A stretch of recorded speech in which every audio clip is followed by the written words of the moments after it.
जिले की हलचल। आकाशवाणी लखनऊ से प्रस्तुत है जिले की हलचल। आज सुनिए कन्नौज और पीलीभीत जिलों की हलचल। पहले सुनते हैं पीलीभीत जिले की हलचल। आलेख और स्वर है सतीश मिश्रा का। प्रदेश के मुख्यमंत्री योगी आदित्यनाथ ने पीलीभीत में 569 करोड़ से अधिक लागत की 16 विकास परियोजनाओं का लोकार्पण व शिलान्यास किया।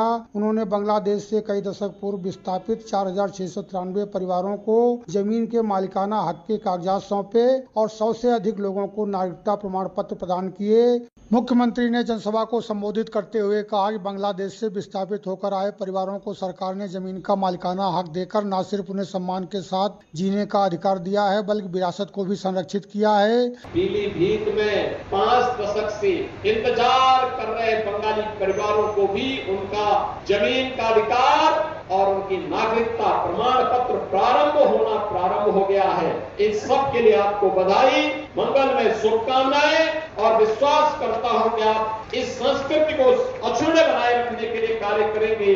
उन्होंने कहा कि सरकार ने पीलीभीत समेत प्रदेश के सभी जनपदों के विकास को गति देने के लिए विश्व स्तरीय इंफ्रास्ट्रक्चर का निर्माण किया है। इस अवसर पर पीलीभीत से सांसद और केंद्रीय राज्य मंत्री जितिन प्रसाद ने कहा कि प्रधानमंत्री नरेंद्र मोदी और मुख्यमंत्री योगी आदित्यनाथ के नेतृत्व में देश और प्रदेश के साथ पीलीभीत जिले का भी सर्वांगीण विकास हो रहा है। आदरणीय मुख्यमंत्री जी के नेतृत्व में प्रदेश में सुशासन, कानून व्यवस्था और विकास की एक नई गाथा प्रदेश में लिखी गई।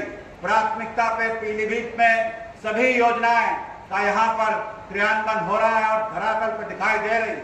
सरकार की जनहितकारी नीतियों और अनुशासन के चलते पीलीभीत का कायाकल्प हो रहा है। पीलीभीत जिले में गोमती नदी को उद्गम स्थल से अविरल बहाने और स्वच्छ रखने के लिए जिला प्रशासन द्वारा अभियान चलाया जा रहा है। सभी घाटों पर जिलाधिकारी ज्ञानंदर सिंह के निर्देशन में जागरूकता मेलों का आयोजन किया गया।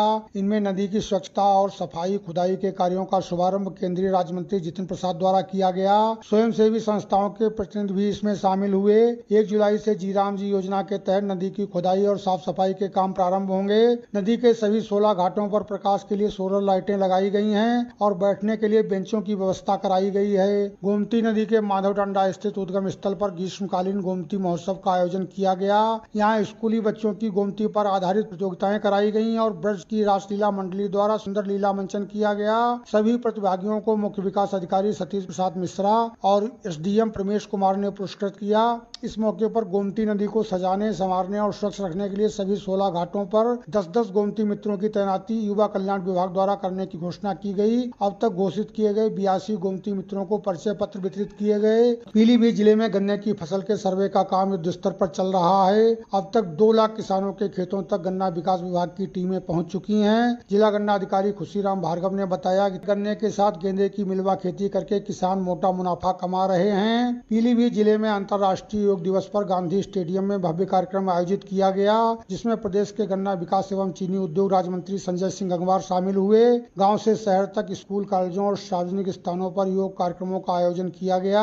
Pilibhit tiger reserve monsoon season के चलते 30 जून को पर्यटकों के लिए बंद कर दिया जाएगा। प्रभागीय वनाधिकारी मनीष सिंह ने पर्यटकों की बढ़ती संख्या और आमदनी पर संतोष व्यक्त किया। पीलीभीत टाइगर रिजर्व का पर्यटन सत्र इस बार काफी अच्छा गया है। जहाँ तक हम लोग बात करते हैं राजस्व की, राजस्व हमारा जो है पिछले साल की तुलना में करीब 5 लाख रुपए अभी तक बढ़ चुका है। साथ ही साथ इस बार जो विशेषता रही है पर्यटन सत्र की, उसमें खास बात रही है कि जो टाइगर के बच्चे हैं वो काफी अच्छी संख्या में दिखे हैं और काफी जगहों पे दिखे हैं। करीब 4 बाघिनें ऐसी रही हैं जिनके बच्चे अलग अलग एज ग्रुप के दिखे हैं। तो कुल मिलाकर के देखा जाए तो ये पर्यटन सत्र पर्यटकों की संख्या के लिहाज से और जो है साइटिंग के हिसाब से बहुत अच्छा गया है। उन्होंने कहा कि इस बार बाघ और अन्य वन्य जीवों की अच्छी साइटिंग होने से सैलानी काफी प्रभावित हुए। ये था आकाशवाणी लखनऊ के क्षेत्रीय समाचार एकांश द्वारा प्रस्तुत जिले की हलचल का आज का अंक।